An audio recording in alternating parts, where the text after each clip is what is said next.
الحمد لله نحمده ونستعينه ونستغفره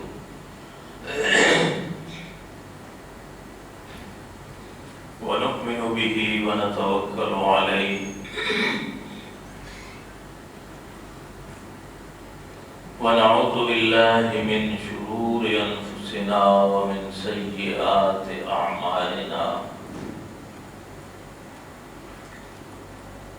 من يهده الله فلا مضل له ومن يضلله فلا هادي له ونشهد أن لا إله إلا الله وحده لا شريك له ونشهد أن سيدنا ومولانا محمدا عبده ورسوله صلى الله تعالى عليه وعلى آله وأصحابه وبارك وسلم تسليما كثيرا كثيرا أما بعد فأعوذ بالله من الشيطان الرجيم بسم الله الرحمن الرحيم مثل الذين ينفقون أموالهم في سبيل الله كمثل حبة أنبتت 7 سنابل في كل سنبلة 100 حبة والله يضاعف لمن يشاء والله واسع عليم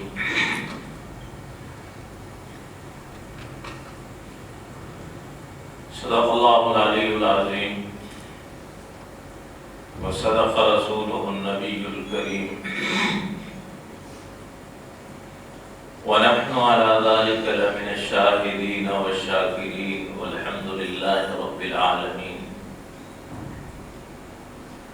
اللهم صل على سيدنا محمد وعلى آل سيدنا محمد وبارك وسلم اللهم صل على سيدنا محمد وعلى آل سيدنا محمد وبارك وسلم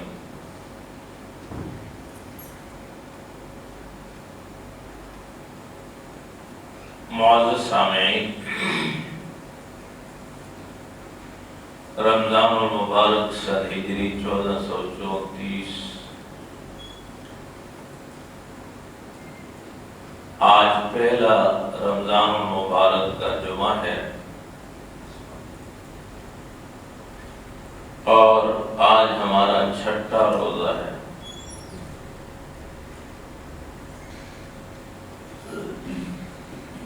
چھٹا روزہ اور رمضان المبارک کا مہینہ، گویا ہم روزے سے بھی ہیں اور جمعۃ المبارک کے دن بھی بابرکت ہمیں نصیب ہوا ہے۔ یقیناً یہ ہم سب کے لیے ایک سعادت ہے، اللہ کی نعمت ہے، اللہ کی دین ہے، اس کی عطا ہے، اور ہمیں اللہ رب العالمین اس کا شکر ادا کرنے کی توفیق نصیب فرمائے۔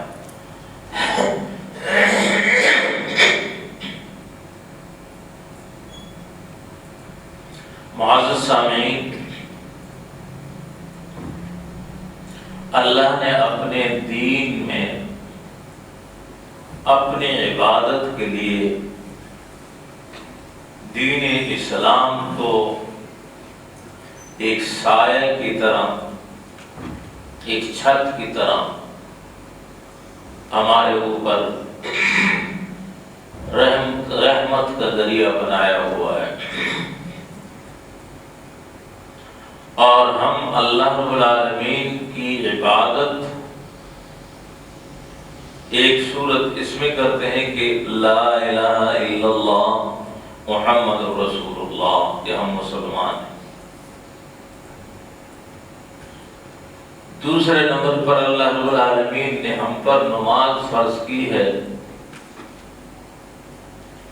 اور ہم الحمدللہ نماز کو ادا کرتے ہیں۔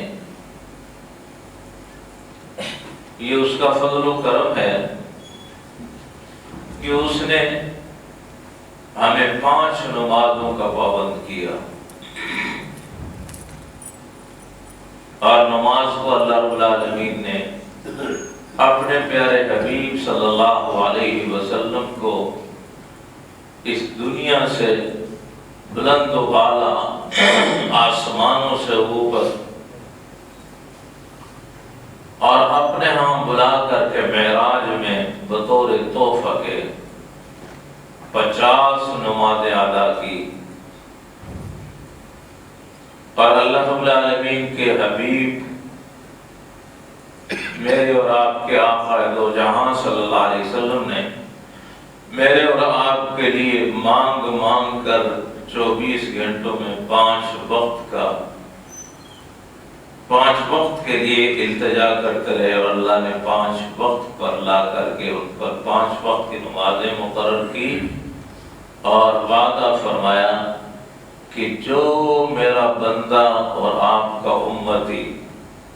5 نمازوں کی پابندی کرے گا، میں اس کو اجر و ثواب 50 نمازوں کا عطا کروں گا۔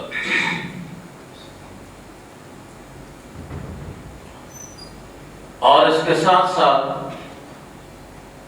اللہ رب العالمین نے رمضان مبارک کے روزے فرض کیے، اور اللہ رب العالمین نے ہم پر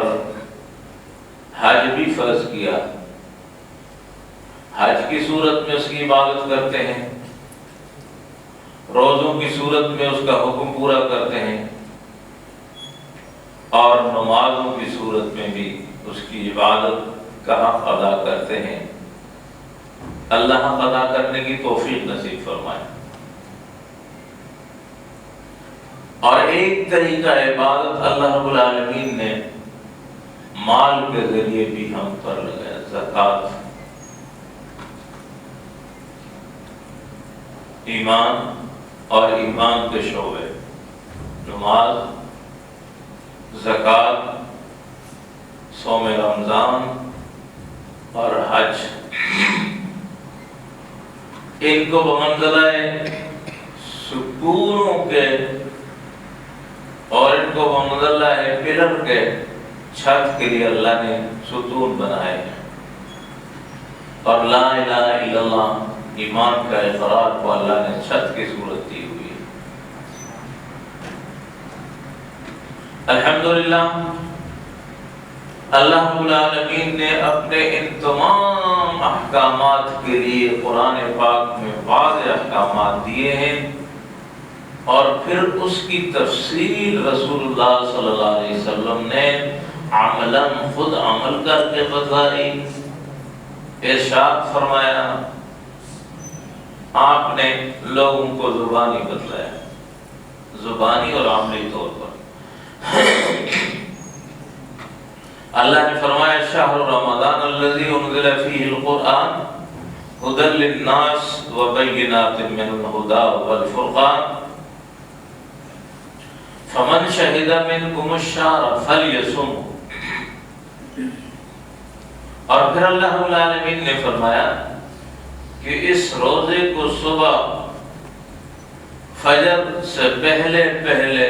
کھا پی کر کے جب فجر طلوع ہو تو روزہ رکھ لو، نہ پانی پیو نہ کچھ کھاؤ، وہ چیزیں جو ہمارے لیے اللہ نے بطور نعمت کے حلال رزق کے طور پر دی ہیں ان سے منع کر دیا۔ اور اللہ رب العالمین یہ دیکھنا چاہتے ہیں کہ کون میرا حکم مانتا ہے، میرا بنتا ہے، اور کون نہیں بنتا۔ فرمایا رمضان مبارک میں شیاطین قید کر دیے جاتے ہیں، اور شاہ ولی اللہ رحمہ اللہ نے اس کا مقصد یہ بیان کیا ہے کہ آدمی نیکیوں پہ جب آتا ہے تو اس کا ایمان قوی ہو جاتا ہے، یہ قید کرنا شیطان کا یہ ان لوگوں کے لیے ہے جو لوگ نیکیاں کرتے ہیں، روزہ رکھتے ہیں اور ان کا ایمان، یہ جو لوگ آ کر کے دروازے میں بیٹھ جاتے ہیں، یہ ذرا راستہ کی رکاوٹ نہ بنے، آگے کتنی جگہ خالی ہے اور پہلے صف کی بہت فضیلت ہے، وہ دروازوں میں اور پیچھے بیٹھ جانا یہ لوگوں کو تکلیف دینا ہے اور یہ حرام ہے۔ اپنے عبادت کی نیت سے آئے اور لوگوں کے لیے تکلیف کا ذریعہ بنے تو یہ جائز نہیں ہے۔ مسلمان ہیں اور مسلمان کو اخلاق بھی سکھلایا ہے، سلیقہ بھی سکھلایا ہے، طریقہ زندگی بھی بتایا ہے۔ تو یہ جو دروازے ہم نے اس مسجد کے اے سی چلانے کے بعد کونوں میں 2 دروازے کھلے ہوئے ہیں، اس سے لوگ آتے ہیں اور ان کے لیے راستے میں بیٹھنا یہ بالکل ہی مناسب نہیں ہے۔ حضور اکرم صلی اللہ علیہ وسلم نے فرمایا، ایک دفعہ ایک صحابی نے پوچھا، یا رسول اللہ صلی اللہ علیہ وسلم پہلی صف کا کیا اجر و ثواب ہے؟ تو آپ نے فرمایا، ان اللہ و ملائکتہ یصلون علی الصف الاول، اللہ اور اللہ کے فرشتے دعا کرتے ہیں اس شخص کے لیے جو اس پہلی صف میں آ کر بیٹھتا ہے۔ کتنی فضیلت مل گئی، اللہ اور اللہ کے فرشتے اس کے لیے دعا کرتے ہیں۔ صحابی نے پوچھا، یا رسول اللہ ثم صف الثانی، تو آپ نے فرمایا، ان اللہ و ملائکتہ یصلون علی الصف الاول، پھر وہی جواب دیا، دوسری دفعہ بھی سوال پر وہی جواب دیا، تیسری دفعہ پھر صحابی نے پوچھا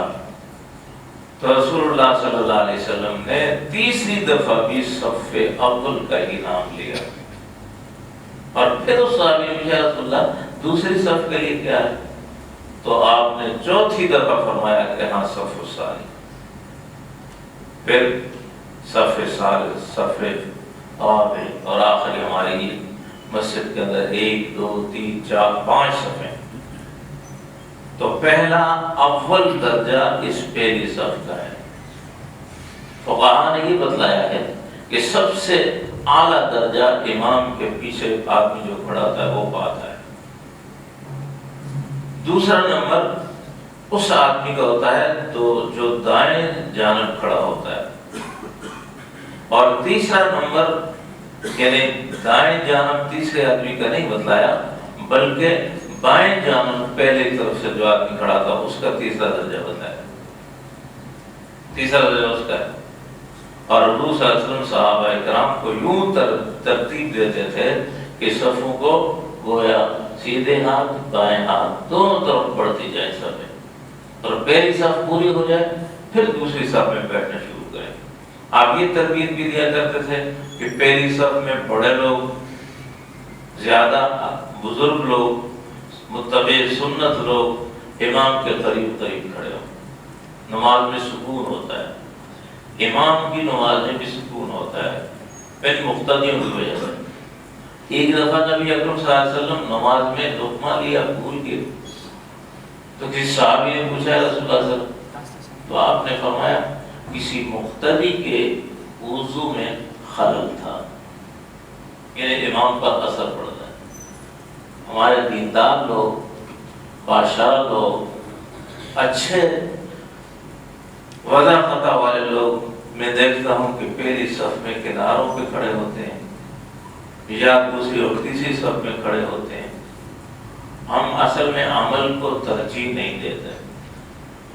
اور اکثر میں دیکھتا ہوں رمضان مبارک میں مسجد بھر جاتی ہے اندر کا حصہ،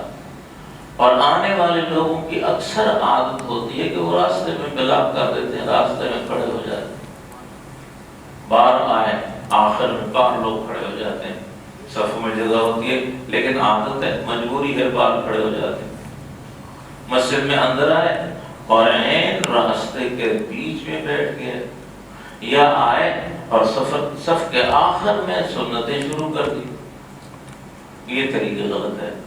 اگلی صف میں آئے، پہلی جگہ میں خلا ہے تو اس کو پوری کریں، وہاں سنتیں پڑھیں، اور پھر حضور صلی اللہ علیہ وسلم نے یہ تربیت بھی فرمائے کہ جہاں اجتماعی بات ہو رہی ہو وہاں انفرادی عمل نہ کریں. آپ کا نفل پڑھنا انفرادی عمل ہے، اور یہ وعظ و نصیحت ایک اجتماعی عمل ہے. یہ بھی اتنا ہی اجر و ثواب ہے جتنا آپ کو نماز پڑھتے ہوئے نفل میں ملتا ہے. ایک مسئلہ یہاں تک فرمایا کہ 1000 مسائل سے 1000 نفل نماز سے ایک مسئلہ سیکھنا زیادہ اہمیت کا حامل ہے. تو بہرحال یہ تو میں آدمی کو دیکھتے ہوئے مجھے احساس ہوا کہ مسئلہ بھی بتا دوں. تو موضوع میرا یہ چل رہا تھا، بات میں یہ کر رہا تھا کہ اللہ رب العالمین نے ہمیں ایک اس صورت میں عبادت کا حکم دیا ہے کہ نماز ادا کریں، اور ایک اس صورت میں دیا ہے کہ زندگی میں ایک بار حج کریں جن پر حج فرض ہوتا ہے صاحب استطاعت لوگوں کا، اور رمضان مبارک کے روزے رکھیں، اور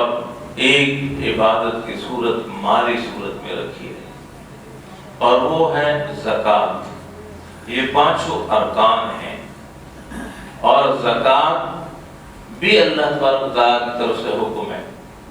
37 مقام پر اللہ رب العالمین نے اقیموا الصلاۃ وآتوا الزکوٰۃ، نماز اور زکوٰۃ کا متصل ملے ہوئے اعلان کیا ہے. اقیموا الصلاۃ وآتوا الزکوٰۃ. زکوٰۃ ہم اللہ کے لیے دیتے ہیں، حکم کس کا ہے؟ اللہ کا ہے. کسی اور کے لیے کسی پر احسان نہیں کرتے، اس لیے کہ آپ مالک ہیں، اور آپ اپنے نوکر کیشیئر کو یہ کہہ دیں کہ جاؤ بھائی اس فلاں آدمی کو اتنے پیسے دے دو، تو وہ کیشیئر مالک کا حکم مان کر کے اتنے پیسے دیتا ہے، اور اسے اس سے غرض نہیں ہوتی کہ کیا ہے، کس طرح دوں، کیوں نہ دوں، دوں نہ دوں، اس لیے کہ مالک وہ ہے. تو ہم کو بھی اللہ رب العالمین نے جان کا بھی مالک بنایا ہے، لہذا جانی عبادت بھی ہمیں اللہ کا حکم مان کر کرنی چاہیے، اور مال کا مالک بھی ہمیں اللہ نے بنایا ہے، مالک وہ ہے، اور ہمیں اس پر بطور امین کے امانت دار پہ بٹھایا ہوا ہے. اور اللہ رب العالمین نے نظام جو بنایا ہے وہ یہ ہے کہ آپ محنت کریں اور مال کمائیں،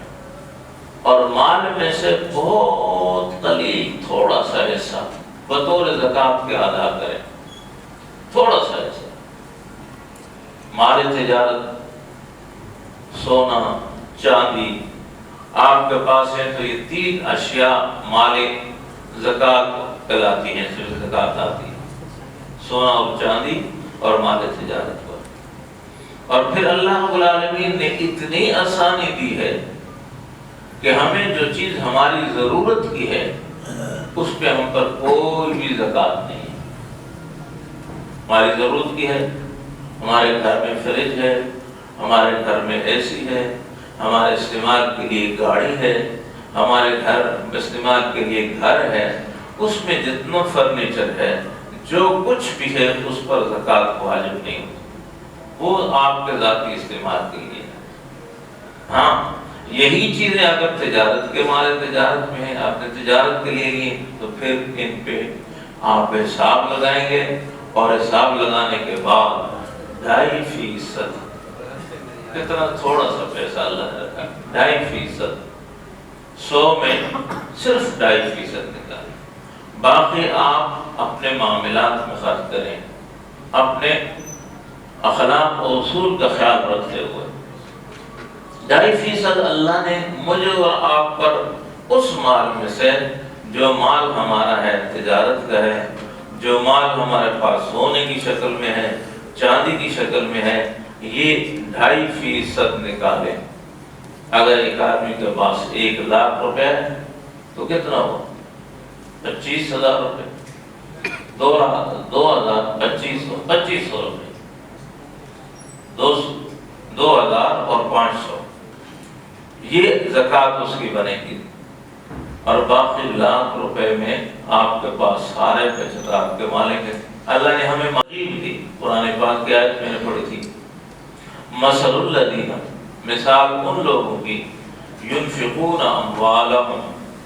جو اپنے مال کو فی سبیل اللہ، اللہ کی رضا کے لیے خرچ کرتے ہیں، زکوٰۃ ادا کرتے ہیں، صدقات دیتے ہیں۔ الذین ينفقون اموالهم فی سبیل اللہ، فی سبیل اللہ، فی سبیل اللہ کا مطلب ہے کوئی غرض نہیں ہوتی، کسی پر احسان نہیں، کسی پر کوئی اس کا اپنی طرف سے کوئی اجر اور بدلہ اس کو کوئی نہیں، اللہ کی رضا کے لیے، صرف اللہ راضی ہو جائے، اس کا حکم ہے مجھے زکوٰۃ دینے کا۔ اور حضور اکرم صلی اللہ علیہ وسلم نے فرمایا کہ زکوٰۃ ادا کرو حساب کر کے۔ جس سال میں آپ پر سال گزرنے کی صورت میں واجب ہوتی ہے زکوٰۃ ادا کرنا، یہ آپ کے پاس مال پڑا ہوا ہے زکوٰۃ کا اور آپ صاحب نصاب بن گئے۔ صاحب نصاب وہ شخص مالدار ہے جو صاحب نصاب ہے، جس کے پاس 52 تولہ چاندی کی قیمت ہے اور اس پر سال گزر گیا ہے، یا اتنا ہی مال تجارت میں حساب کر لیں یا سونے میں حساب کر لیں، اور اس کے پاس اتنی رقم ہے، تو یہ سال گزرنے کے بعد صاحب نصاب ہے، یہ اس مال کو حساب کر کے اسے زکوٰۃ نکالے۔ اور اس میں یہ آسانی بھی دی ہے، صاحب نصاب تو ہے، آپ نے مثلا رمضان المبارک میں حساب کیا، زکوٰۃ نکال دی،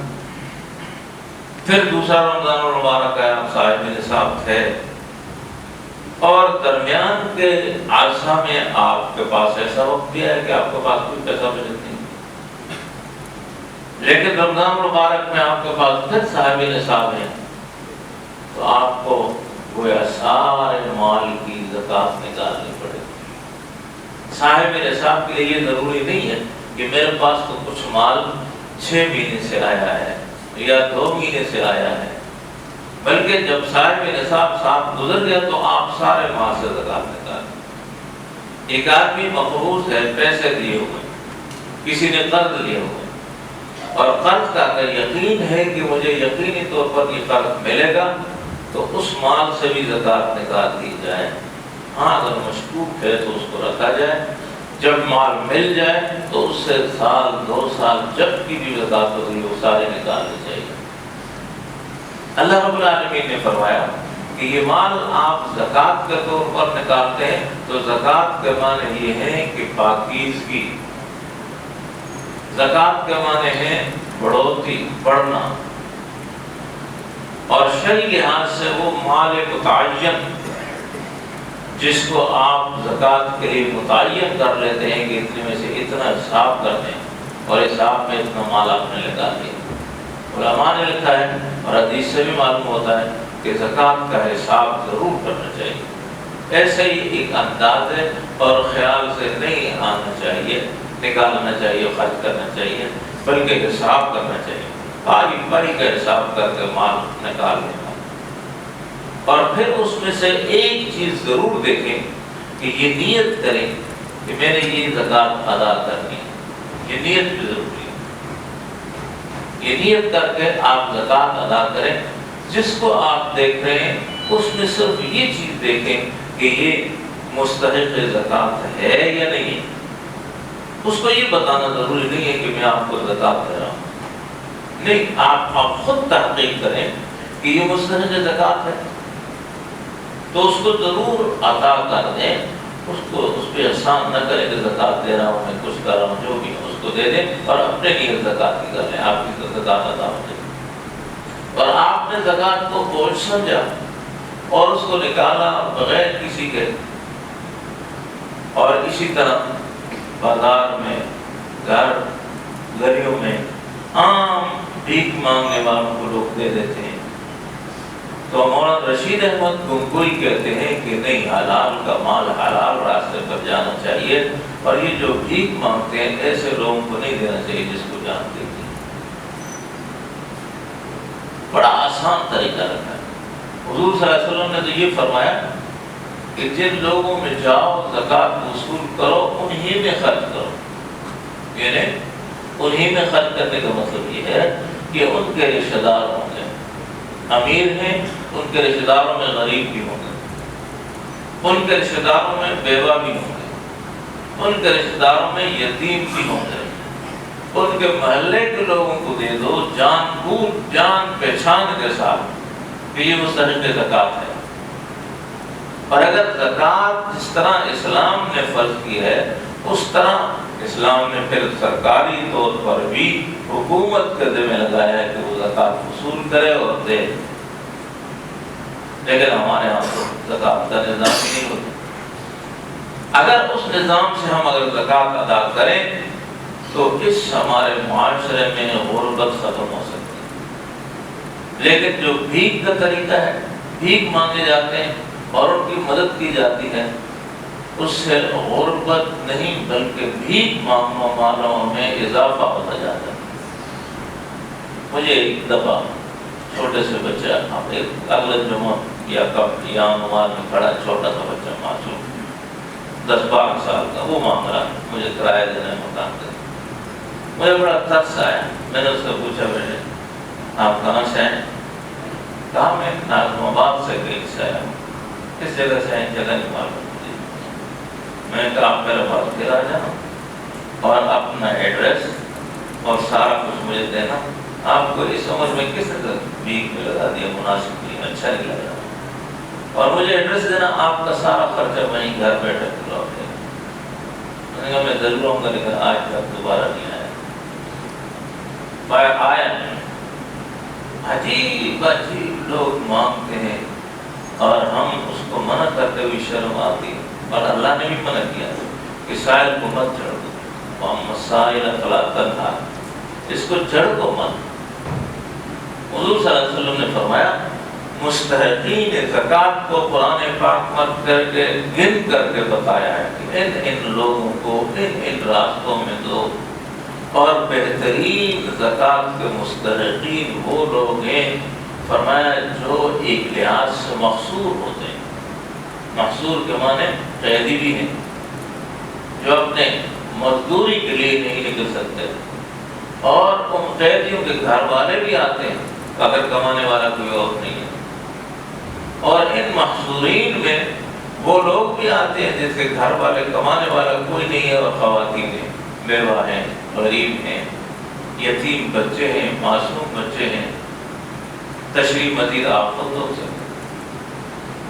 اور ایک بہترین محصورین یہ ہیں جو علم حاصل کرتے ہیں، یہ جو علم حاصل کرتے ہیں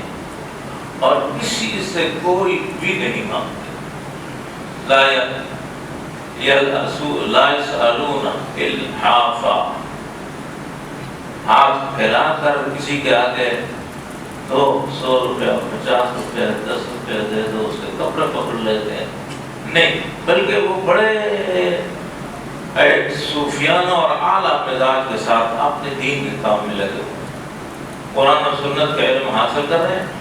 حضور صلی اللہ علیہ وسلم نے مسجد نبوی میں اصحاب صفہ کے لیے ایک چبوترا بنایا تھا، ان کے لیے باقاعدہ آپ نے اپیل کی کہ ان لوگوں کی مدد کرو، یہ زکوٰۃ کے بھی مستحق ہیں اور آپ کے صدقات کے بھی مستحق ہیں، اور یہ لوگ اصل میں پھر آپ کے لیے ہمارے لیے صدقہ جاریہ بھی بن جاتے ہیں۔ اللہ رب العالمین نے اس سلسلے کو چلایا ہے اور چل رہا ہے، اور زکوٰۃ فرمایا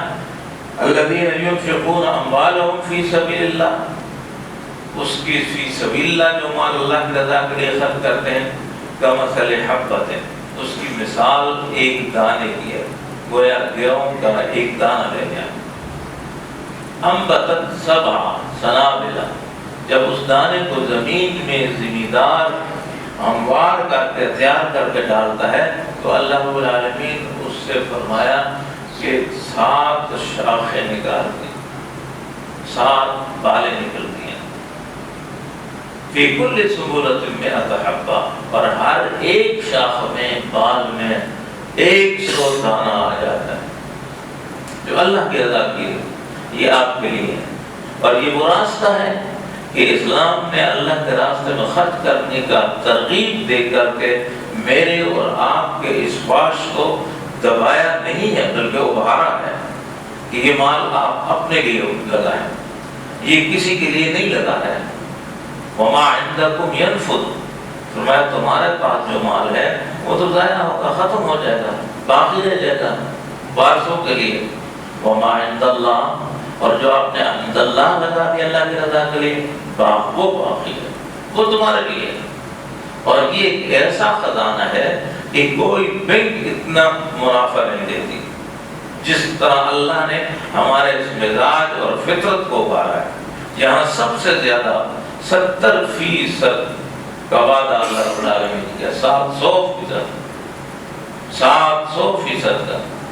یہ سب سے زیادہ منافع، اور اتنا محفوظ کہ ڈکیتی بھی نہیں پڑ سکتی اور چھینا بھی نہیں جا سکتا،